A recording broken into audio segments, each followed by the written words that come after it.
신명기 6장 1절 제가 봉독하고 그 다음 2절 여러분들 교독하시고 그렇게 번갈아 교독하시다가 마지막 9절은 합독을 하도록 하겠습니다.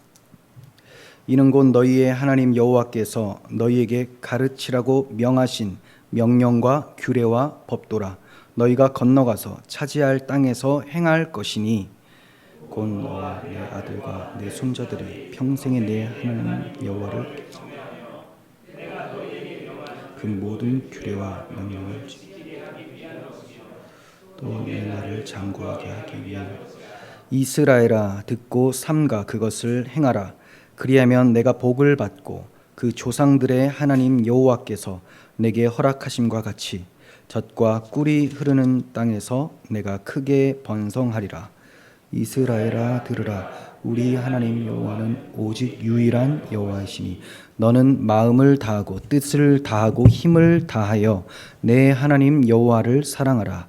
오늘 내가 내게 명하는 이 말씀을 너는 마음에 내 자녀에게 부지런히 가르치며 집에 앉았을 때든지 길을 갈 때든지 누워 있을 때든지 일어날 때든지 이 말씀을 강론할 것이며 너는 또 그것을 내 손목에 메어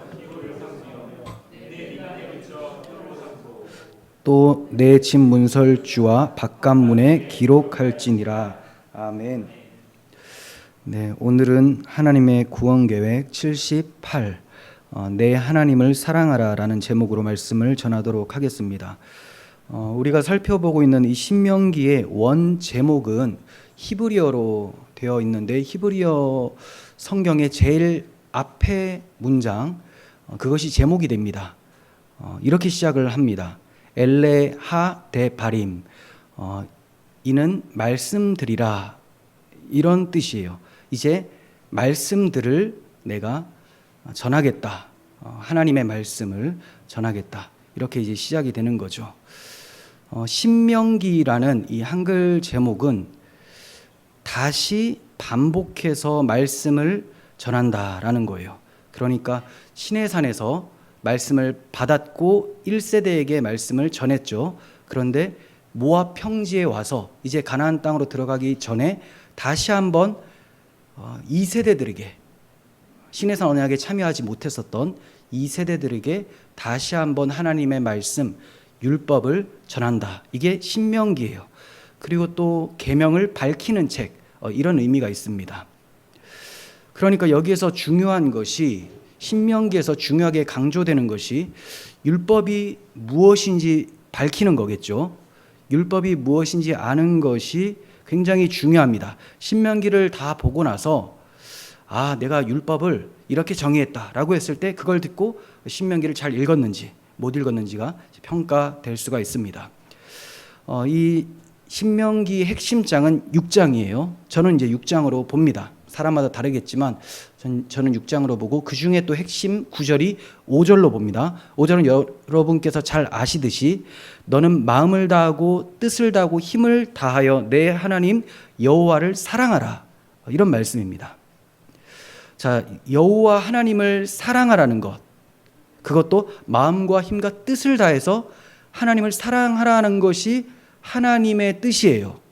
하나님이 자기 백성에게 요구하시는 그 뜻이 뭐냐? 마음 다해서 전 인격을 다해서 하나님을 사랑하라. 이게 하나님이 백성에게 요구하는 뜻입니다. 자, 한번 보세요. 백성에게 요구하는 것은 법이죠, 법. 우리나라 법은 우리나라 국민들에게 요구하는 것입니다. 그렇죠? 하나님도 자기 백성들에게 요구하는 것이 있는데 그게 바로 율법이에요. 하나님의 법. 그 하나님의 법이 뭐냐? 온 마음을 다해서 하나님을 사랑하라라는 거예요. 그래서 율법은 그냥 어떤 조문을 하나씩 지키고 내가 이것을 했다 안 했다 이 정도로 그치는 것이 아니라 마음을 담아서 그 일을 준행해야 되는 거예요.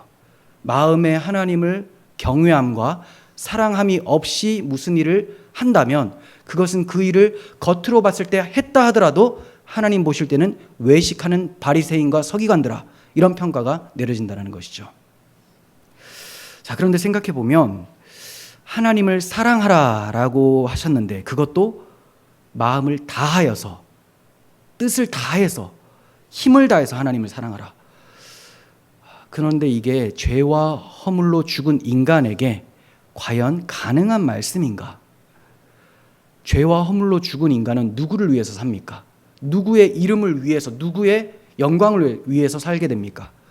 자기 영광, 자기 이름을 위해서. 그래서 호랑이는 죽어서 가죽을 남기는데 사람은 자기 이름을 남기려고 하죠. 그 이름을 위해서 모든 걸 다 겁니다. 그래서 자기가 빈털터리가 될지라도 기부를 많이 해서 자기 이름이 올라가면 그 명예 때문에라도 또 기쁨을 누리는 것이 그 인간이에요. 이런 인간들에게 하나님을 사랑해라, 너 말고 하나님을 사랑하라 라는 말씀이 과연 합당한 것인가? 하나님의 요구는 반드시 합당합니다. 그런데 죽은 자에게 이것을 하라고 하면 부당한 것이 되겠죠. 어떻게 허물과 죄로 죽은 인간이 어떻게 하나님을 위해서 삽니까? 하나님 앞에서 죽었다라는 뜻은, 영혼이 죽었다라는 것은 하나님과 상관없이 자기가 신이 되어서 살아가는 것을 영혼이 죽었다라고 하는 거예요. 그러니까 자기는 시퍼렇게 살아서 막 걸어다니고 있지만 하나님 보실 때는 하나님이 안중에 없이 자기 멋대로 사는 그 삶을 죽은 자가 걸어다닌다라고 보신다라는 거죠. 그럼 하나님께서 네가 마음을 다해서 나를 사랑하라 라고 하셨을 때는 어떻게 하신 상태에서 사랑하라고 하셨을까요? 죽은 자를 살려내신 후에, 살려내시면 자기 백성이 되겠죠. 죽은 이유가 죄와 허물로 죽었어요. 죄인이기 때문에 하나님 백성이 될 수가 없었어요. 그런데 죄를 다 처리하시고 용서하시고 깨끗한 새 사람으로 만들어 주신 후에 자기 백성으로 회복을 시켜주십니다. 살아있어요. 이제 거듭난 사람들이죠. 이 거듭난 사람들에게는 하나님이 요구를 하세요. 율법이 무엇을 요구한다고요? 하나님 사랑, 이웃 사랑. 지난 시간에도 제가 말씀을 드렸죠. 율법은 두 부류에게 다른 것을 요구한다. 죄인들에게는 무엇을 요구한다고요? 심판받아 죽어라. 네. 그리고 의인에게는 네가 지금 하나님께 살아있듯이 살아있음을 보여라. 살아있음을 보이는 게 뭐냐? 하나님을 사랑하는 거라는 거죠. 하나님을 제대로 경외하며 섬기는 거라는 거예요. 그래서 하나님께서는 불가능을 요구하신 것이 아니라 살리신 후에 그들에게 하나님을 사랑하라라고 명령하심으로 기꺼이 저들이 순종할 수 있도록 해주셨던 거예요. 자, 그러면 하나님을 마음 다해 사랑하려면 우리의 마음에 무엇이 있어야 될까요? 우리 마음에 무엇이 있어야 하나님을 사랑하는 데 원동력이 될까요? 죽은 자를 살리신 하나님의 은혜와 그 베풀어 주신 사랑을 기억할 때, 하나님의 은혜와 사랑이 내 마음에 부어지고 밀려오고 차고 넘칠 때 마음 다해 하나님을 사랑할 수가 있게 되는 거예요. 이것을 우리는 성령 충만이라고 해요. 또 다른 게 표현하면 성령은 무엇을 증거하시는 분입니까? 예수 그리스도의 복음을 증거하시잖아요. 그러니까 성령 충만하면 내 안에 복음의 은혜가 충만하고 그리스도의 사랑으로 충만해지는 거예요. 그 사랑이 우리를 이끌어서 하나님을 사랑하게 만듭니다. 그러니까 하나님은 우리에게 텅텅 비어있는 깡통 같은 우리에게 달라라고 하신 것이 아니라 넘치도록 부어주시고 받은 그 은혜, 넘치는 그 은혜에 합당한 모습을 나에게 보이라라고 하시는 거예요. 그것이 바로 하나님을 사랑하라라는 것입니다. 하나님께서 이스라엘 백성들에게 베푸신 그 은혜와 사랑이 무엇입니까? 이미 이스라엘 백성들은 그 은혜와 사랑을 맛보고 모압 평지까지 왔어요. 그렇다면 그들이 맛본 은혜와 사랑이 뭘까요? 출애굽 사건에서 나타났죠. 특별히 10번째 재앙, 유월절, 어린 양의 피로 이스라엘 백성들은 다 구속함을 받고 구원함을 받고, 그다음 그 피가 없었던 애굽 사람들은 장자들이 다 죽음으로써 전체가 심판당했다라는 것을 하나님은 드러내셨던 것이죠. 그러니까 애굽 땅 종되었던 집에서 유월절 어린 양의 피로 인도해 주신 것이 바로 하나님이 베풀어 주신 은혜와 사랑이라는 거예요. 그런데 제가 자주 말씀을 드리지만 이 유월절 어린 양의 피는 갑작스럽게 발생한 것이 아니라 그 앞에서부터, 한참 앞에서부터 이스라엘의 조상들에게 계속 약속해 주셨던, 약속을 이어주셨던 그 약속의 어떤 결과로서 나타난 현상이었죠. 그게 뭐냐? 이스라엘의 조상들은 아브람, 이삭, 야곱이에요. 야곱의 이름이 이스라엘로 바뀌잖아요. 그러니까 아브람과 이삭과 야곱에게 하셨던 그 언약의 내용이 유월절 어린 양의 피로 구속함을 받는 거예요. 그럼 아브라함의 언약이 뭡니까? 아브라함의 언약이 일단 토대가 되잖아요. 족장들의 언약 중에 토대가 됩니다. 하나님께서는 아브라함에게 자손을 주시겠다고 하셨어요. 자손. 그런데 그 자손이 태어날 수 있도록 땅도 마련해 주시겠다고 하셨어요. 그리고 그 자손을 통해서 많은 자손들이 생겨날 것인데 그들이 복을 받게 될 것이다. 한 자손을 통해서 많은 자손들이 발생하게 되고 저들은 하나님이 주신 그 땅에서 복을 받아 영원토록 살게 될 것이다. 이게 아브라함에게 주셨던 언약이에요. 그것은 바로 메시아 언약이죠. 아브라함의 자손은 여럿을 가리켜 말씀하신 것이 아니라 한 사람을 가리켜 말씀하신 것이니 곧 그리스도라라고 갈라디아서 3장에서 말씀을 하고 있죠. 그리스도. 그러니까 아브라함의 자손 중에 그리스도를 반드시 보내주실 것인데 그 그리스도라는 아브라함의 자손 한 사람으로 인하여서 많은 아브라함의 자손들이 발생하게 될 것이다. 이건 유대인들을 말하는 게 아닙니다. 어떤 사람이 아브라함의 자손이 됩니까? 하나님께서 아브라함에게 약속하셨던 그 자손 메시아를 아브라함이 믿었어요. 앞으로 오실 것을 믿었습니다. 이 아브라함의 믿음을 동일하게 가지고 있는 사람들은 유대인이나 이방인이나 다 아브라함의 자손이라고 갈라디아서 3장에서 또 얘기를 해요.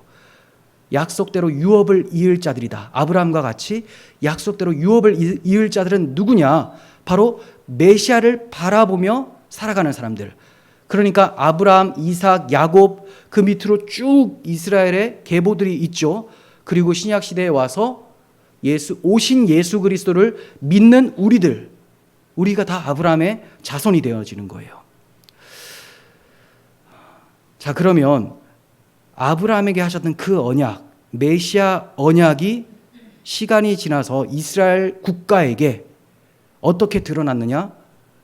애굽에 종살이를 하고 있는데 저들을 구원하기 위해서 하나님이 약속하셨던 그 아브라함의 자손 메시아가 이런 방식으로 하나님 백성을 구원한다. 그걸 보여준 것이 유월절 어린 양의 피로 출애굽하게 되는 거라는 거죠. 그러면 우리에게는 어떻게 되느냐? 어떤 진짜 양이 아니라 하나님의 어린 양, 하나님이 보내주신 진짜 하나님의 아들, 우리 주 예수 그리스도의 십자가로 인해서 사탄 권세가 꽉 잡고 있는 이 세상에서 탈출할 수 있도록 영적인 출애굽을 할 수 있도록 그리스도께서 우리를 구속하셨다. 이것을 보여주는 사건이 출애굽 사건이에요.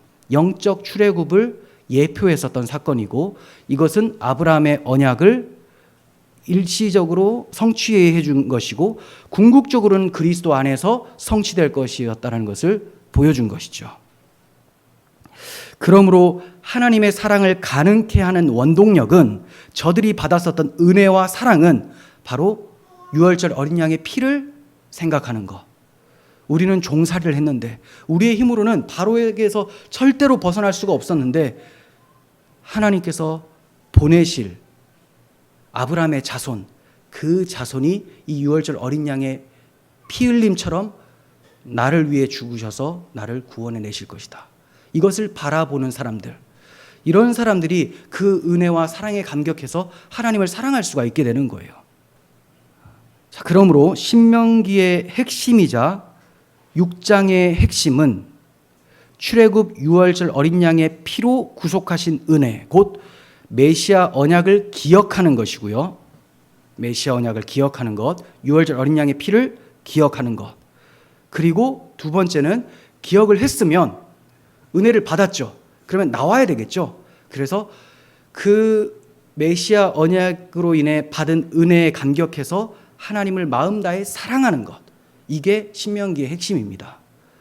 그렇게 하나님의 사랑을 받아서 하나님을 사랑하면 들어가도 복을 받고 나가도 복을 받고 이게 그거예요.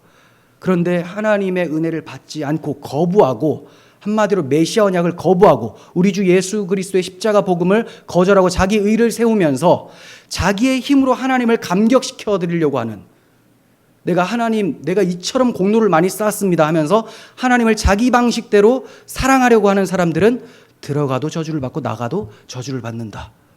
이게 신명기의 말씀입니다. 그러니 어떻게든 복을 받기 위해서는 복되신 그리스도 안에 있어야 되는 거죠. 메시아 언약 안에 있어야 되는 겁니다. 하나님의 복은 메시아 언약을 통해서 주어집니다. 하나님의 복은 아브라함의 자손을 통해서 주시기로 하신 거예요. 우상 숭배는 뭐냐? 아브라함의 자손을 통해 복을 받는 것이 아니라 세상의 우상들, 세상의 방식대로 복을 취하려고 하는 것, 이런 것이 우상 숭배라는 것이죠. 하나님께서는 이렇게 유월절 어린 양의 피의 은혜를 잊지 마라, 그리고 그 은혜에 입각해서 하나님을 사랑하라, 이렇게 말씀하셨고, 이것을 잊지 않도록 명령하신 말씀이 손목에 그리고 미간에 말씀을 붙이고 매라, 이렇게 말씀하신 거예요. 손목에 미간에 이렇게. 그래서 정말 이스라엘 백성들이 이 조그만 상자를 미간에 붙입니다. 이렇게 머리띠를 해서 거기에 이 말씀이 있어요. 내 하나님 여호와를 사랑하라. 손목에도 맵니다. 네. 항상 가지고 다니는 거죠. 왜 그렇게 하라고 하셨습니까? 하나님을 사랑하는 것이 생명이다. 하나님 사랑하려면 그 사랑을 받아라. 그러니 메시아 언약이 생명이다. 복음이 생명이다라는 거죠. 이거 잊지 말라고 손목에도 매고 머리에도 띠를 둘러라, 이렇게 말씀을 하셨는데, 이스라엘 백성들은 그 언약을 잊으라는 그 본질은 놓쳐버리고 그냥 달기만 하는 거예요. 손에 차고 머리에 차고 이것만. 이걸 외식이라고 합니다. 외식. 우리는 이러한 이스라엘 백성들의 모습을 반면교사 삼아서 복음의 능력으로 마음을 다해 하나님을 사랑하며 섬겨야 됩니다. 6장은 우리에게 이러한 교훈을 주고 있어요. 오늘 본문인 6장은 세 단락으로 나눌 수가 있는데 1절에서 9절까지가 오늘 본문으로 잡았는데요. 여호와를 사랑하라라는 제목을 붙였습니다. 그리고 10절에서 19절까지는 두 번째 단락인데 여호와를 잊지 말라라는 거예요. 사실 똑같아요. 여호와를 사랑하려면 여호와를 잊으면 안 되겠죠. 그런데 어떤 여호와냐면 우리를 애굽 땅 종되었던 집에서 인도하여 낸 그 여호와를 잊지 말라. 이게 두 번째 단락이에요. 그러니까 첫 번째 단락하고 두 번째 단락은 항상 연결이 됩니다. 항상 십계명만 생각하면 우리는 그냥 죽음입니다. 근데 십계명과 함께 제사법이 주어지죠. 제사법, 피 흘리는 속죄 제사가 있죠. 근데 이 피 흘리는 제사는 무엇을 기억하라고? 유월절 어린 양의 피를 기억하라고. 유월절 어린 양의 피는 무엇을 기억하라고? 아브라함에게 주셨던 메시아 언약을 기억하라고. 결국 모든 것이 복음 안에서, 그리스도의 그 복음 안에서 하나님을 사랑하며 살라는 명령인 거예요. 자, 그리고 세 번째 단락이 20절에서 25절인데요. 우리의 의로움이라 라는 제목을 붙였습니다. 우리의 의로움이라. 무엇이 의로움인가?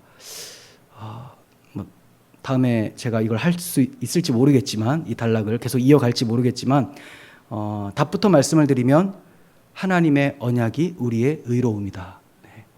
유월절 어린 양의 피가 우리의 의다라는 거죠. 나의 행위가 나의 의가 아니라 하나님이 행해 주신 그 일이 나의 의입니다. 자, 1절에서 2절을 봅니다. 이는 곧 너희의 하나님 여호와께서 너희에게 가르치라고 명하신 명령과 규례와 법도라. 너희가 건너가서 차지할 땅에서 행할 것이니 곧 너와 내 아들과 내 손자들이 평생에 내 하나님 여호와를 경외하며 내가 너희에게 명한 그 모든 규례와 명령을 지키게 하기 위한 것이며 또 내 나를 장구하게 하기 위한 것이라.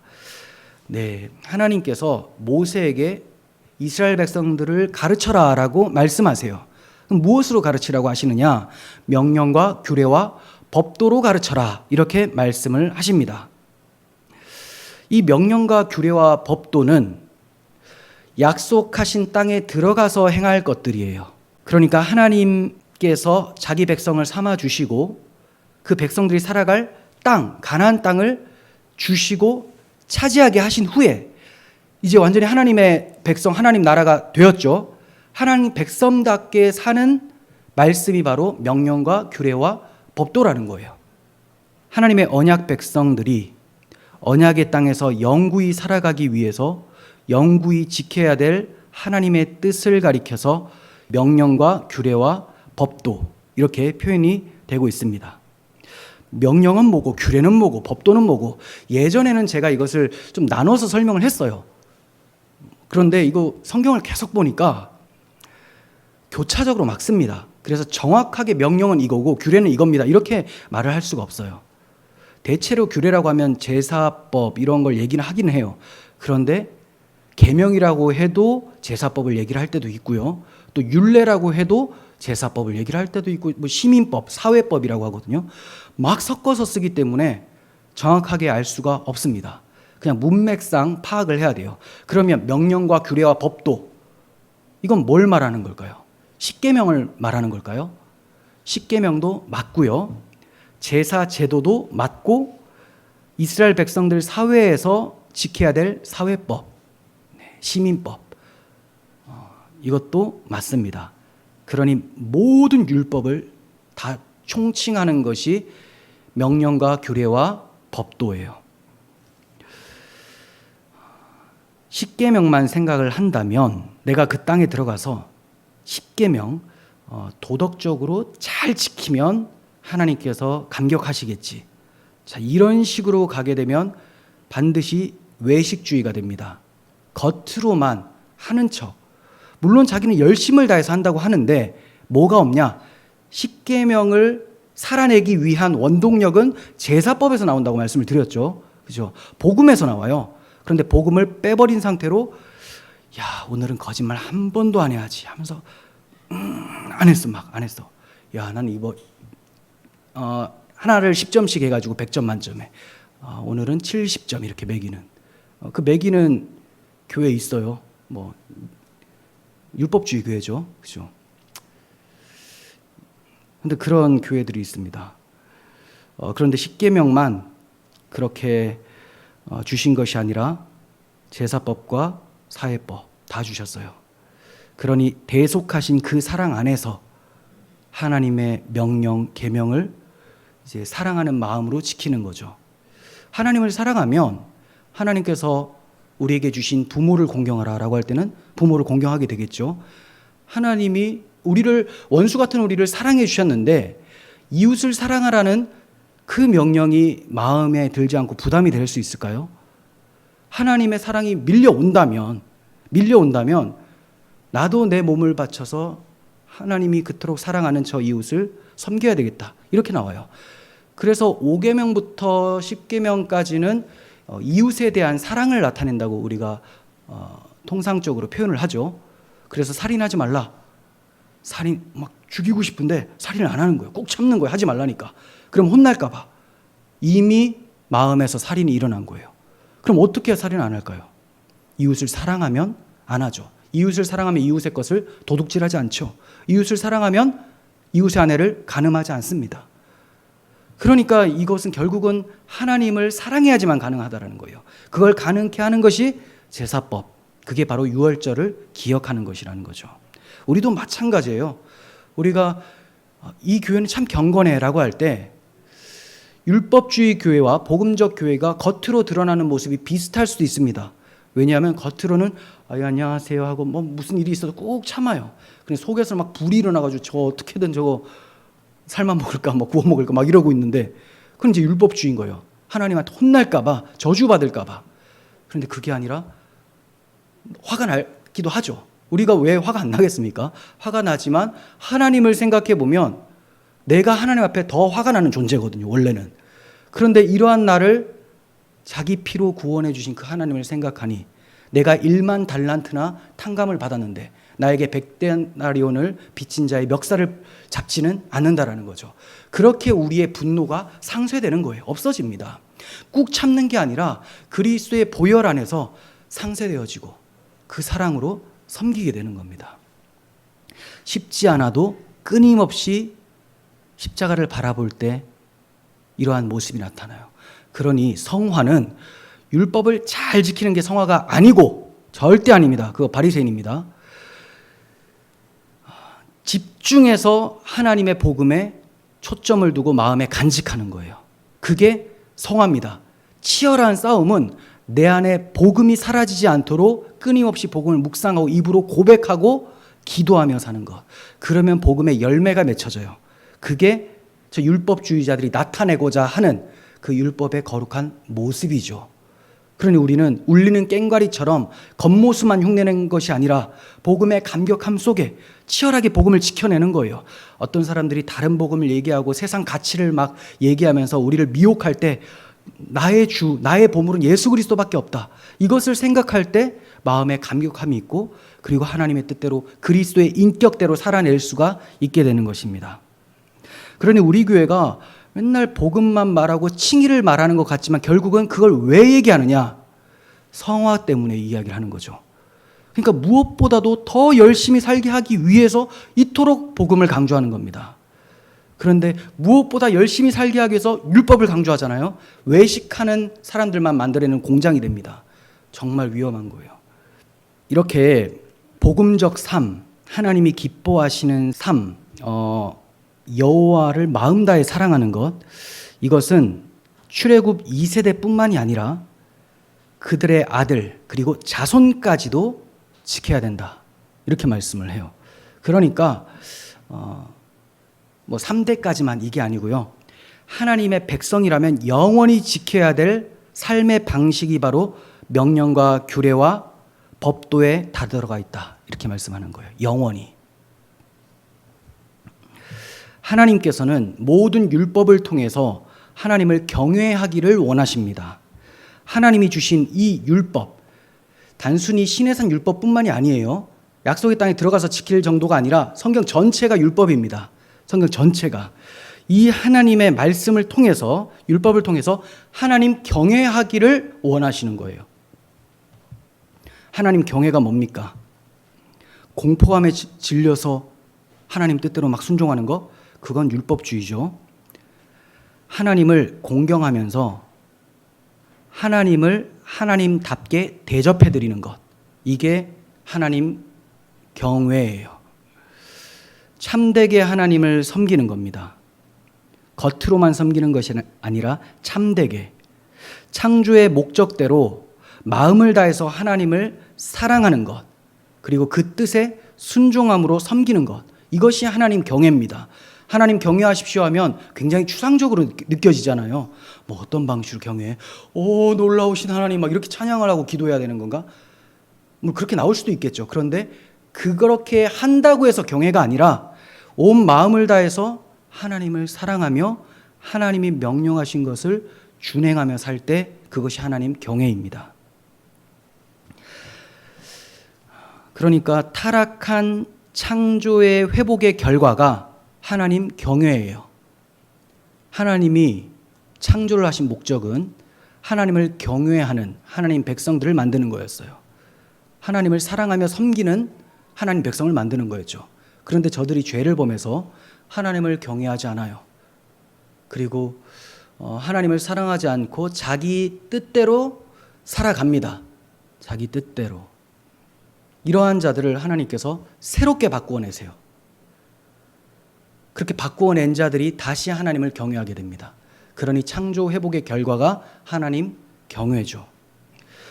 그래서 전도서 기자가 그렇게 길게 쭉 쓰다가 맨날 헛되고 다 헛되다, 계속 헛되다 이렇게 얘기를 해요. 무슨 염세주의처럼 보입니다. 염세주의 아니거든요. 인간의 열심이나 세상의 어떤 낙을 그 소망으로 삼고 있는 모든 것들은 헛되고 하나님을 소망 삼지 않고 하나님을 경외하지 않는 모든 것들 헛되다. 이걸 얘기를 하는 거예요. 그렇게 쓰다가 마지막 12장 끝에 가면 이렇게 얘기를 합니다. 일의 결국을 다 들었으니 하나님을 경외하고 그의 명령들을 지킬지어다. 이것이 모든 사람의 본분이다. 이렇게 얘기를 해요. 모든 사람은 마땅히 하나님을 경외하고 하나님의 뜻대로 순종을 해야 되는 거예요. 그런데 모든 사람들이 그렇게 되지 않고 있죠. 그런데 우리는 그 뜻에 순종하는 하나님의 백성이 되었어요. 그러니 얼마나 감격스러운 영광입니까?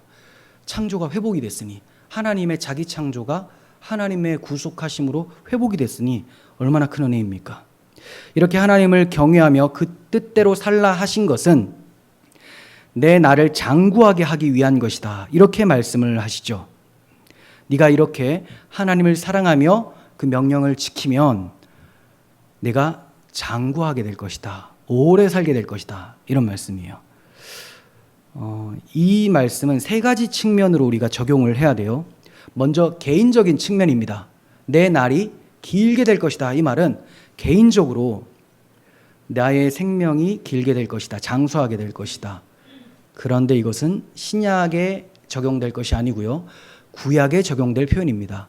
그래서 구약 시대에 이스라엘 백성 중에 믿음의 사람들은 길게 살아요. 대체로 이제 길게 살죠. 근데 단순히 길게 사는 것만을 말하는 것은 아니고, 길게 살면서 하나님 안에서 마음의 평안을 누려요. 그리고 마음의 평안만이 아니라 정말 외부의 적으로부터 하나님이 보호를 해주십니다. 다윗도 한번 보세요. 얼마나 많은 사람들에게 쫓겼습니까? 자기 아들도 자기를 죽이려고 했고, 사울 왕도 자기를 죽이려고 했어요. 그런데도 두려움이 찾아올 때도 있었지만 하나님의 언약을 기억할 때 그 마음에 평안이 있었습니다. 오히려 갑자기 주님을 찬양하기도 합니다. 항상 시편은 절망으로 시작을 했다가 하나님 찬양으로 끝나는 시편들이 많죠. 그러니 하나님께서 마음의 평안도 주시면서 외부의 적도 막아주시는 것들로 내 날이 장구하게 될 것이다, 이것을 이루어 주셨던 거예요. 그런데 이것이 신약 시대로 넘어오면 이제 신약의 성도들은 하나님의 통치 속에서 평안을 누리는 수명이라고 적용할 수가 있어요. 그러니까 우리 마음 안에서 이제 외부의 하나님의 보호하심은 줄어듭니다. 왜냐하면 구약 시대는 이 영적인 것들을 표현할 길이 없기 때문에 세상적인 것들로 눈에 나타나 보이는 것들로 하나님이 설명해 주셨어요. 그런데 이제 그리스도께서 오시고 십자가에서 죽으시고 부활 승천하심으로 우리에게 파송된 성령님은 이제 영적인 것을 깨닫게 하십니다. 그래서 성경도 문자적으로 보는 것이 아니라 그 안에 담겨있는 영적인 의미를 깨닫게 하죠. 그래서 우리의 마음이 하나님 나라라는 것을 알게 돼요. 문자적으로 보는 사람들, 이스라엘 백성들, 유대인들 같은 경우는 하나님 나라가 물리적으로 정말 임해야 된다고 본 거죠. 다윗과 같은 절대적 통치자가 와서 다 싸움을 이기고 정말 경제적으로 부강국을 만들어줄 것을 생각하고 있었던 거예요. 그런데 영적으로 깨달은 성도들은 그리스도의 나라는 내 마음에서 펼쳐진다는 것을 알게 되고, 그리고 마지막 날에는 정말로 물리적으로 외부적 하나님의 통치도 이루어지게 될 것을 소망하게 되는 것이죠. 자, 그래서 개인적인 차원에서 내 날이 길다라는 것을 우리에게 적용하면 우리가 하나님과 동행하며 마음의 평강을 가지고 내 마음의 천국의 상태에서 계속해서 살게 되는 것, 이것을 내 날이 장구하다라고 말씀을 하신 거예요. 그리고 두 번째는 공동체 차원에서 적용할 필요가 있습니다. 그러니까 민족 이스라엘은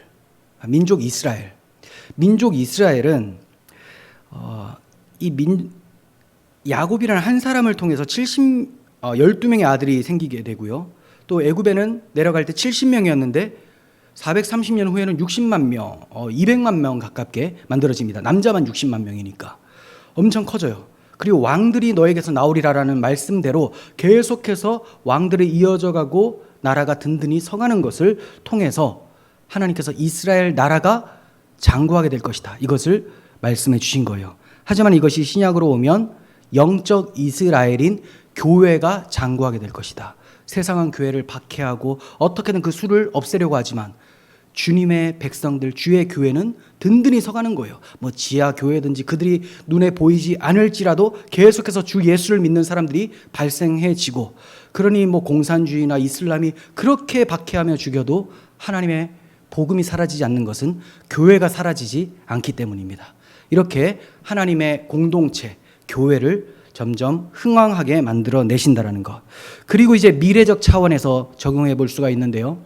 새하늘과 새 땅에서 누릴 영생 복락, 이것을 내 날이 장구하게 될 것이다, 이 말씀을 적용을 해볼 수가 있습니다.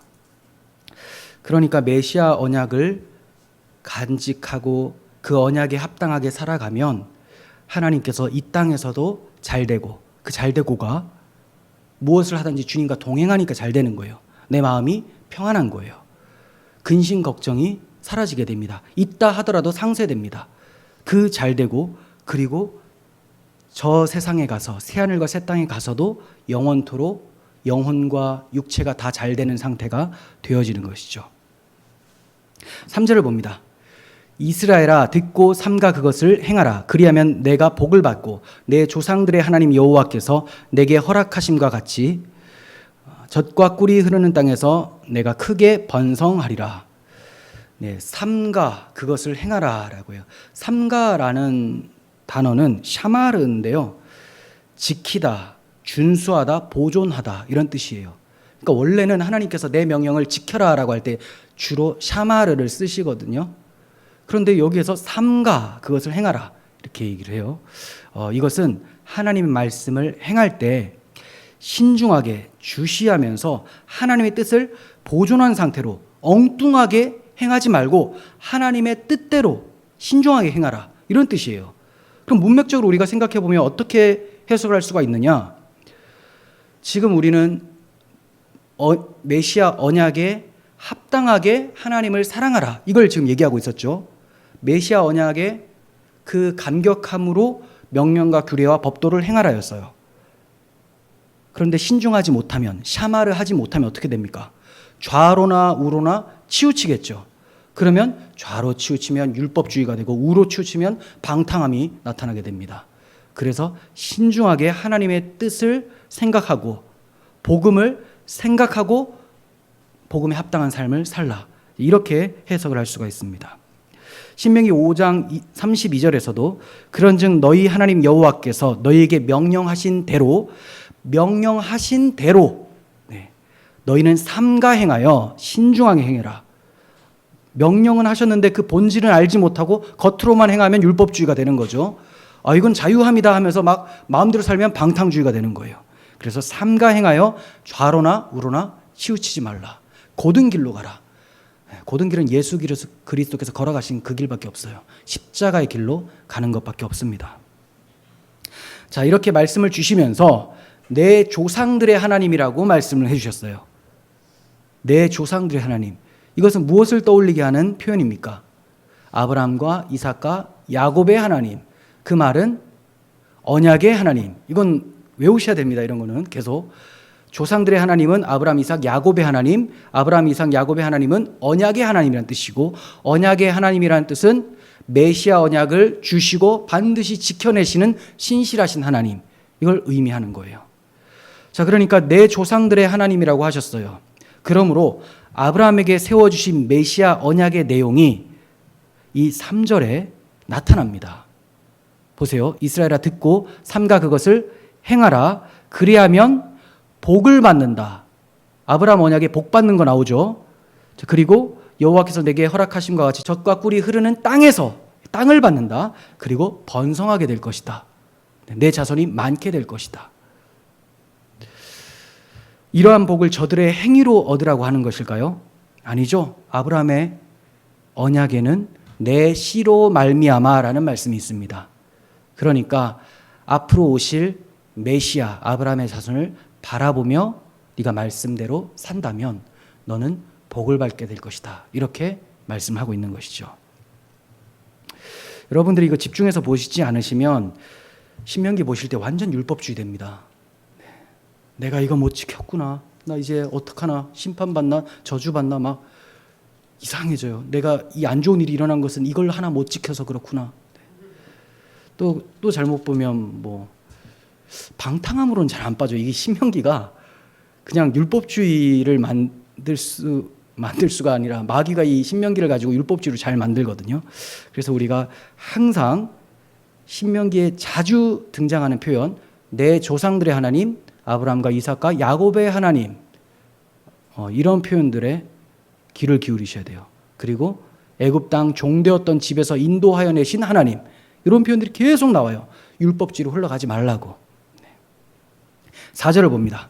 이스라엘아 들으라. 우리 하나님 여호와는 오직 유일한 여호와이시니. 네. 내 조상들의 하나님이라고 하신 후에 오직 유일한 여호와라고 말씀을 하시죠. 그러니까 언약의 하나님, 내 조상들의 하나님, 언약의 하나님은 유일하신 하나님이다, 이렇게 얘기를 해요. 이 말은 온 세상을 창조하신 창조주, 하늘과 땅에 오직 한 분이신 유일하신 그 하나님이 언약하신 하나님, 너희의 구속주시다라는 것을 가르쳐 주시는 거예요.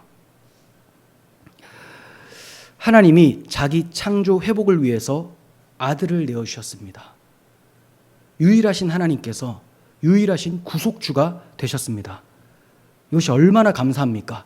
세상 사람들이 나는 이 신을 믿는다, 나는 저 신을 믿는다 하지만 성경은 정확하게 말씀하고 있습니다. 하나님만 참신이고 오직 유일신이시다라고 말씀을 하고 있어요. 그러니 그 모든 것들은 다 우상이 됩니다.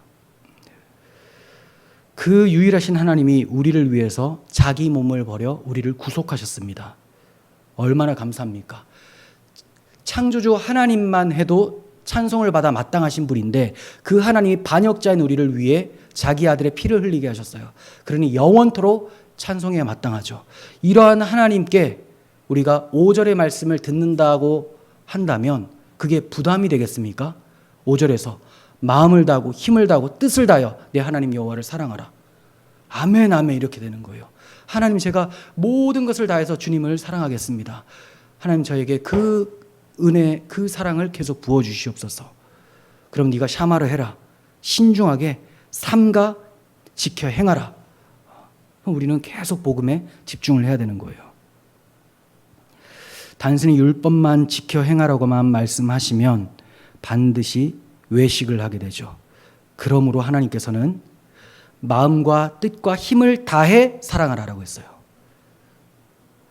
여러분 잘 생각하셔야 돼요. 이거를 이 문장만 보시면 이거는 거의 지옥가라는 말씀이에요. 어느 정도 사랑해라라고 해도 사랑이 잘 안 돼요. 그런데 마음과 힘과 뜻을 다해 사랑하라라고 하면 이거 어떻게 다 합니까, 이거를? 그러니 율법주의자들에게는 이게 너무 괴로운 거예요. 무거운 짐이 돼요. 그런데 복음주의자들은 어떻게 됩니까? 하나님이 이미 마음과 힘과 뜻을 다해서 우리에게 그 사랑을 부어주셨다. 하나님이 자기 아들을 통해서 마음과 뜻과 힘을 다해 사랑을 나타내 보이셨어요. 우리가 아직 죄인 되었을 때 우리를 위해 자기 아들을 내어주심으로 자기 사랑을 확증해 주셨죠. 그러므로 우리도 주님을 사랑하겠습니다. 이게 나오게 되는 거예요. 그래서 마음이 되게 중요합니다. 마음을 다하는 거. 울리는 꽹가리가 돼서는 안 돼요. 6절에서도 오늘 내가 내게 명하는 이 말씀을 너는 마음에 새겨라 라고 해요. 마음. 돌판에만 새겨진 거, 그 돌판 붙잡고 막 뜯어 먹는다고 아무리 해봤자 맨날 핥는다고 해서 그 네 것이 되는 게 아니다. 이 돌판이 네 마음에 팍 새겨져야 된다. 이렇게 말씀하고 있는 거예요. 마음이 중요해요. 그래서 신명기를 잘 살펴보면 마음이 엄청 강조되어 있습니다. 그런데 이 마음이라는 단어가 어디랑 결부되냐면 사랑과 결부가 됩니다. 그러니까 마음을 다해서 사랑하라 라고 말씀하는 거예요. 마귀는 이스라엘 백성의 마음을 하나님을 사랑하는 데서 자기 욕망을 사랑하는 것으로 바꾸려고 계속해서 미혹을 합니다. 어디에서 어디로요? 하나님 사랑에서 자기 사랑으로, 자기 배를 섬기도록. 이거 에덴 동산에서도 있었던 일이에요. 그런데 그 행동이 먹혔잖아요. 그러니 그게 그 타락하지 않은 아담에게도 먹혔어요. 그죠? 의인이었던 아담에게도 먹혔어요. 타락한 우리들에게 얼마나 잘 먹힐까요? 그러니까 끊임없이 하나님을 사랑하지 말고 너를 사랑해. 너를 사랑해. 자기 자신을 사랑해. 그래서 뭐 정신과 인문주의적 어떤 상담을 보면 당신의 잘못이 아닙니다. 사회가 잘못됐어요. 당신에겐 잘못이 없어요. 당신을 사랑하세요. 이렇게 얘기를 해요. 그럼 그 사회는 누가 만들었습니까? 이런 사람들이 모였잖아요. 그럼 당신이 잘못한 게 아닙니다. 당신이 잘못한 게 아닙니다. 도대체 누가 잘못했다라는 거예요, 이거는? 결국은 하나님이 잘못했다고 하는 거예요. 하나님이. 그러니까 이렇게 가면 안 되고 마귀는 끊임없이 하나님으로부터 마음을 빼앗아서 이제 우리 쪽으로 돌리려고 하는 것. 그런 미혹을 합니다. 이것이 광야에서도 먹혔어요. 이스라엘 백성들이 모압 사람들이 우상 숭배를 할 때 바알 부올 행사에 참여를 하게 됩니다. 그래서 음행에 참여해서 이방 여인들과 막 음행을 하게 되며 이방 제사를 드립니다. 그래서 하나님께서 많은 사람들을 죽이셨죠. 이들이 자기 욕망에 빠져버렸어요. 자기 욕구를 채우기 위해서 하나님 사랑하지 않고 자기 사랑에 빠져서 음행에 넘어갔습니다. 우상 숭배에 넘어갔죠. 약속의 땅에 들어가서도 사사기 한번 보세요. 얼마나 난잡합니까? 하나님 사랑에서 마음이 돌아서서 자기 욕망에 빠져버리는 거예요. 돈에 빠지고 레위인들이 돈을 구하기 위해서 마음대로 합당치 않은 제사를 드리게 되고 한 사람의 집안의 제사장으로 들어가게 되고 엉망진창이지 않습니까? 성적 타락, 재물로 인해서 돈을 숭배하게 되고 마귀가 끊임없이 이것을 건드립니다. 오늘날 교회에게도 동일하게 공격을 하게 됩니다. 그래서 예수님께서는 한 사람이 두 주인을 섬기지 못할 것이니 혹 이를 미워하고 저를 사랑하거나 혹 이를 중히 여기고 저를 경히 여김이라 너희가 하나님과 재물을 겸하여 섬기지 못하느니라 라고 말씀하셨어요. 하나님께만 마음을 두라. 돈을 사랑함이 일만하게 뿌리입니다. 마귀는 재물을 사랑하게 해요. 하지만 재물을 사랑한다고 할 것이 아니라 결국은 자기 욕망, 자기 배를 사랑해서 그렇게 돈을 사랑하는 거죠. 자기 숭배가 여러 모습으로 나타나는 겁니다. 게임 중독, 성 중독, 돈의 노예, 명예의 노예, 이 모든 것이 자기 사랑이죠. 자기 욕망의 극대화, 자기를 신으로 숭배해요. 어떻게든 자기 배라는 신을 달래는 거예요. 너 이 정도 내가 충족시켜줄게. 기쁘지? 그러면 또 자기가 기쁩니다. 자기 일을 섬겼으니까. 말세에 고통하는 때가 이를수록 사람들은 자기를 사랑하게 된다고 바울 사도가 말씀을 했습니다. 우리는 과연 누구를 사랑하고 있는지 돌아봐야 됩니다. 나를 사랑하지 않으려면 나를 위해 십자가를 지신 예수 그리스도를 바라보고 그리스도와 함께 십자가에 못 박히는 그런 믿음이 있어야 돼요. 그 믿음은 믿음 고백으로 성립합니다. 주님께서 나를 위해 십자가에서 나의 모든 죄를 담당하시고 죽으시고 이제 나의 죄를 청산하셨습니다. 나는 부활하신 주와 함께 새 사람이 되었음을 믿습니다. 이렇게 믿음을 고백할 때 우리의 믿음은 더욱더 강건해지고 돈을 사랑하지 않고 자기를 사랑하지 않고 마귀의 이 관계에서 이겨낼 수가 있게 되는 거예요. 하나님의 백성은 몸의 할례를 받는 자가 아니라 마음의 할례를 받는 사람들입니다. 바울 사도가 로마서 2장 29절에서 이렇게 말을 했어요. 우리는 마음의 할례를 받는 사람들이다. 마음의. 그러니까 마음의 할례라는 것은 마음이 잘리는 거예요. 새로워진다라는 겁니다. 할례라는 것이 남성 생식기 포피를 자르는 거잖아요. 끝에를. 이와 같이 마음이 잘리고 새 마음이 되는 것이 할례예요. 그러니까 너희가 마음의 할례를 받아라라는 것은 거듭나야 된다는 말입니다. 무엇으로? 그리스도의 십자가의 보혈을 믿어 깨끗하게 씻김을 받아서 새 마음이 돼야 된다. 그리고 성령이 내주하시면 성령께서 굳은 마음을 부드럽게 하시고 그 안에 거주하시면서 함께 살아가게 되면 새 사람이 된다. 이걸 말씀하시는 거죠. 이것은 신약 성도들에게만 주신 말씀이 아니에요. 신명기 10장 16절에 보면 구약 성도들에게도 마음의 할례를 받으라고 하세요. 그러니까 구약 시대에 정말 육체의 할례를 받았잖아요. 근데 육체의 할례가 핵심이 아니라 이 육체의 할례를 통해서 마음의 할례를 받으라고 그걸 기억하라고 주신 거예요. 그런데 시간이 지날수록 사람들은 나는 할례 받았다. 이방인들 할례 받지 않았어. 너희들은 상종치 못할 자들이야. 너희는 나중에 여호와의 진노에 지옥의 땔감이 될 것이야. 이러면서 막 저주를 퍼붓고 자기는 여호와의 선민이라고 생각하면서 자고하고 사람들을 정죄합니다. 근데 정작 마음에 할례는 없어요. 왜? 할례가 왜 없을까요? 메시아 언약을 거부하니까. 복음을 거부하니까. 아브라함에게 하셨던 그 언약을 믿지 않고 오실 아브라함의 자손을 기다리지 않으니까. 그러면 나타나는 현상이 뭐냐? 우상 숭배를 하게 돼요.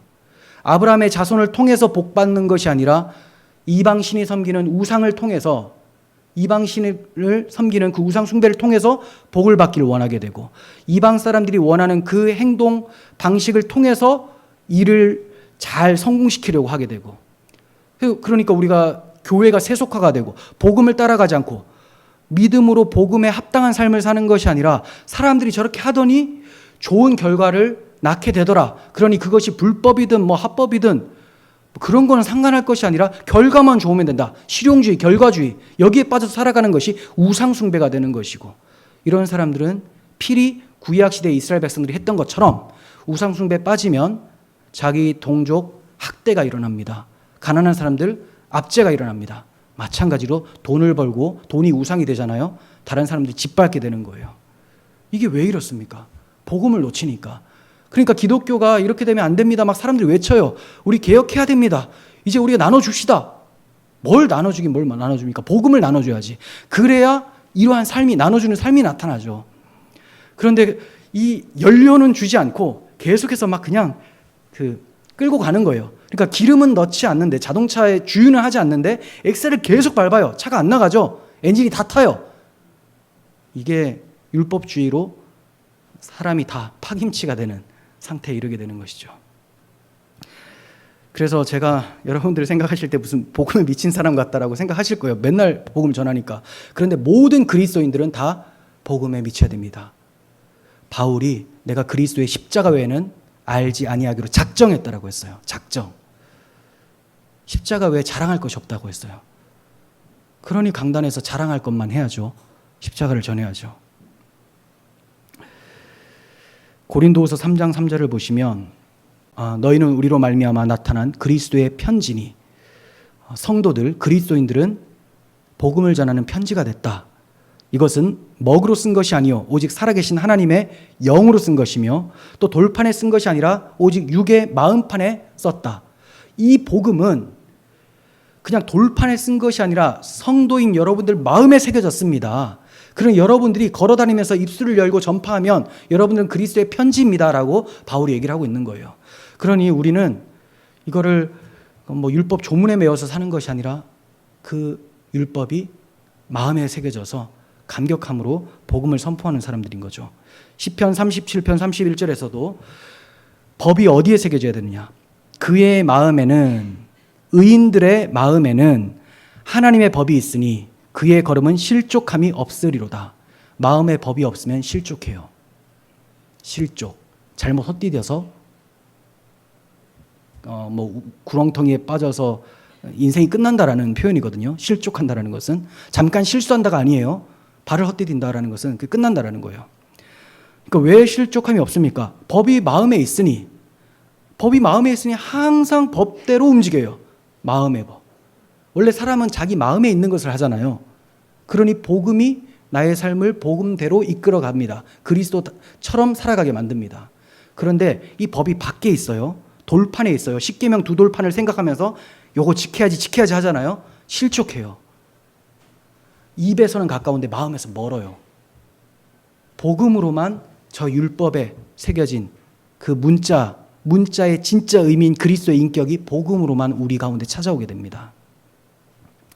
이사야 51장 7절, 의를 아는 자들아, 마음에 내 율법이 있는 백성들아, 너희는 내게 듣고 그들의 비방을 두려워하지 말라, 그들의 비방에 놀라지 말라라고 합니다. 예, 어떤 사람들이 의를 아는 사람들이냐, 어떤 사람이 의인들이냐? 마음에 내 율법이 있는 백성들. 그러니까 우리는 법을 마음에 새겨야 돼요. 신명기에서 마음 엄청 강조하죠. 복음을 마음에 새겨야 됩니다. 마음을 다하여 하나님을 사랑하기 위해서는 마음과 뜻과 힘을 다해 우리를 사랑하신 복음의 은혜를 충만히 받아야 됩니다. 성경은 지옥의 형벌을 면한 것으로 만족하라고 하지 않습니다. 너 이제 지옥 안 가게 됐으니 다행이지, 이제 마음껏 살아. 이게 아니에요. 지옥의 형벌을 진정으로 면한 사람은 필연적으로 하나님을 위해서 살아가게 됩니다. 하나님께 영광 돌리는 것이 무엇인지 신중하게 생각하며 자신의 언행을 돌아보게 되는 거예요. 우리는 방탕주의를 경계해야 되고 껍데기뿐인 율법주의를 경계해야 됩니다. 주의 사랑을 마음에 부음받아서 선한 일을 열심히 하는 하나님 백성 되게 하신 것, 이것이 그리스도로 속량하신 이유입니다. 하나님은 선한 일을 열심히 하는 자기 백성 되도록 우리를 구원하신 거예요. 7절, 내 자녀에게 부지런히 가르치며 집에 앉았을 때든지 길을 갈 때든지 누워 있을 때든지 일어날 때든지 이 말씀을 강론할 것이며 라고 합니다. 부지런히 가르쳐라. 이 단어는 샤난이라고 하는 히브리어예요. 샤난. 날카롭게 하다, 날카로운 것으로 찌르다 이런 뜻이에요. 그러니까 생명력 있는 하나님의 말씀으로 자녀들의 그 심령을, 영혼을 찔러서 골수를 쪼개기까지 해서 감화, 감동, 교훈을 주라는 말씀입니다. 말씀을 정확하게 설명을 해서 이 복음으로 그의 마음을 찔러 변화시켜라. 네. 자녀 신앙 교육의 책임과 의무가 부모에게 있다는 것을 우리에게 일깨워주는 말씀이죠. 신약 부모에게도 동일하게 말씀을 하고 계시는 거예요. 사도 바울은 에베소 교인들에게 아비들아 주의 교훈과 훈계로 양육하라 라고 명령하심으로 오늘 이 본문의 말씀을 생각하게 만들어 주었습니다. 그러니 구약 시대의 아비들도 그리고 신약 시대의 우리 성도들, 아버지들도 주의 교훈과 훈계로 양육을 해야 돼요.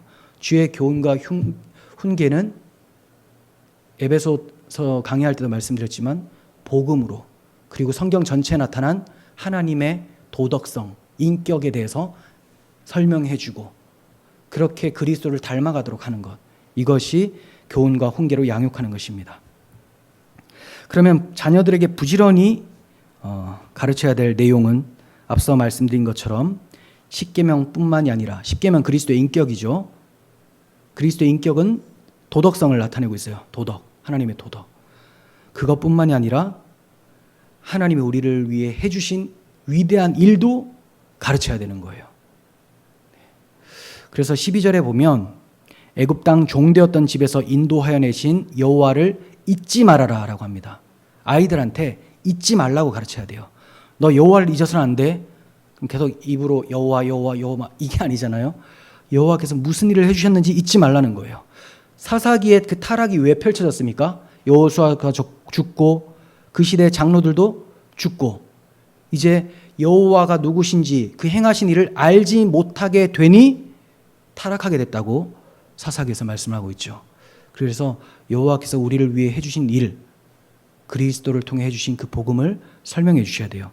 그러려면 우리가 잘 배워야 되겠죠. 성경을 폈는데 엄마, 아빠 이거 무슨 뜻이에요? 율법 잘 지키란 말이야. 아니면 너 지옥 가. 이게 뭡니까 이게? 하나님이 얼마나 우리를 사랑하는지를 가르쳐 주셔야 돼요. 20절과 21절에서도 후일에 내 아들이 내게 묻기를, 이렇게 대답해 주라는 거예요. 우리 하나님 여호와께서 명령하신 증거와 규례와 법도가 무슨 뜻이냐고 질문을 하면 너는 내 아들에게 이르기를 우리가 옛적에 애굽에서 바로의 종이 되었더니 여호와께서 권능의 손으로 우리를 애굽에서 인도하여 내셨다. 이렇게 대답해 주라는 거예요. 성경이 무슨 책이에요? 율법이 이거 무슨 뜻이에요? 옛적에 우리가 사탄 마귀의 권세에서 종살이하고 있었는데 예수 그리스도께서 우리를 위해 대신 죽으심으로 죽음의 세력을 잡은 자 마귀를 멸하시고 우리를 해방케 하셨다. 이거 가르쳐 주라는 거죠. 그래서 유대인들에게는 유월절을 지키라고 절기를 주신 겁니다. 애굽 땅 종되었던 자신들을 권능으로 인도하신 그 하나님의 은혜를 잊지 말라고 유월절을 지키라는 거예요. 아이고 유월절이 또 들어왔네. 아우 귀찮아 죽겠네 그냥. 이렇게 하면 안 되는 거죠. 우리 말고 유대인들 입장에서. 이 유월절을 지키라고 한 것은 유월절 어린 양의 피를 기억하라고 하신 것이고 이 유월절은 장래에 성취될 것의 예표였을 뿐이었습니다. 그러므로 실체이신 진짜 유월절 어린 양의 피, 그리스도께서, 하나님의 아들 그리스도께서 십자가에서 죽으시면 유월절이 성취가 돼요. 그러면 더 이상 유월절을 지킬 필요가 없게 되죠. 그래서 예수님께서 유월절 십자가 지시기 바로 전날 밤 최후의 만찬에서, 자, 최후의 사실 만찬이 아니라 최후의 저거죠. 최후의 유월절 그리고 최초의 성찬식이 되죠. 원래 그거예요. 그러니까 최후의 유월절 이제 끝났어요. 예수님 십자가 지시면 유월절은 종결되죠. 영원한 유월절 양이 되어 주셔서 우리의 영원한 속죄를 이루시기 때문에. 그리고 나서는 이제 너희가 이 빵과 포도주를 마실 때마다 주의 죽으심을 기념하라 라고 하신 것처럼 성찬식을 하면서 또 복음을 선포함으로써 주님이 다시 오실 때까지 주의 복음을 기념하는 것이죠. 얼마나 성경이 복음을 강조하고 있습니까? 그런데 더욱 강조하는 것이 8절에서 9절이에요. 보세요. 너는 또 그것을 내 손목에 매며 기호를 삼으며 내 미간에 붙여 표로 삼고 또 내 집 문설주와 바깥문에 기록할지니라 라고 합니다. 이것은 복음을 절대로 잊지 마라. 기호로 삼아라. 표시하라는 거예요. 표시. 그리고 표는 머리띠를 얘기해요. 손목에 표시를 해라. 근데 이제 이렇게 줄로 묶습니다. 그리고 표는 머리띠. 상자를 해서 말씀드렸죠. 상자로. 그리고 집 문설주와 바깥문에 기록을 해라 라고요. 그러니까 문설주에 기록을 쫙 합니다. 들어가고 나갈 때도 보고 길을 갈 때도 손을 흔들 때마다 우리 시계 이렇게 보듯이 흔들 때마다 여호와를 사랑해야지 이렇게. 근데 그렇게 한 것이 아니라 그냥 달고만 다닌 거예요. 그래서 좀 외식하는 사람들, 자기 경건을 더 드러내는 사람들이 이걸 크게, 상자를 크게 해가지고 이렇게 가져다녀요. 예. 자, 손에 기호를 삼아라. 손목이라고 했지만 이거 원래는 손이에요. 손에 기호를 삼으라는 것은, 손은 마음속 생각을 행동으로 실행하는 지체죠. 마음에 생각했던 것을 실행하려면 손으로 하죠. 누굴 도와줘야 되겠다? 손으로 해요. 자, 이것은 하나님의 말씀을 모든 행동 지침으로 삼으라라는 겁니다. 자, 그리고 미간이라는 것은, 미간에 딱 붙이잖아요. 이것은 사람의 지성, 사고, 이것을 나타내는 표현이에요. 미간에 붙이는 것은. 그래서 하나님의 말씀을 모든 사고와 판단 기준으로 삼으라라는 거예요. 그리고 문설주와 바깥문에 기록하라는 것은, 문설주와 바깥문은 집을 상징하는데 가정을 나타냅니다. 가정. 그래서 하나님의 말씀만으로 가정이 온전히 주관되도록 해라. 우리 가정은 하나님을 섬기는 집 하면서 이렇게 막 액자 걸어놓는 집 많지 않습니까? 하나님의 말씀대로 하나님을 섬기는 가정이 되게 하라. 그런데 이스라엘은 마음판에 새겨야 될 그 복음을 잊어버리고 하나님 사랑을 잊어버리고 외식에 빠져서 경건의 모양으로 자기 명예를 세우며 타인을 정죄하며 살았습니다. 우리 성도님들은 들은 바 복음의 말씀을 마음에 깊이 새기시기를 바랍니다. 깊이 새기시려면 계속 기도하시고 입으로 주님께 신앙을 고백하시길 바랍니다. 찬송도 하시고 또 말씀을 보시고, 목걸이나 귀걸이, 차량에만 십자가를 단다고 해서 능력이 나오는 게 아니에요. 우리 마음에 십자가를 두어야 됩니다. 설교를 듣고 잊어버리는 자가 아니라 깊이 묵상하고 고백하며 실천하는 밝은 빛 교회가 되었으면 좋겠습니다. 야고보서 1장 25절 보시면, 자유롭게 하는 온전한 율법을 들여다보고 있는 자는, 자, 이게 뭘까요?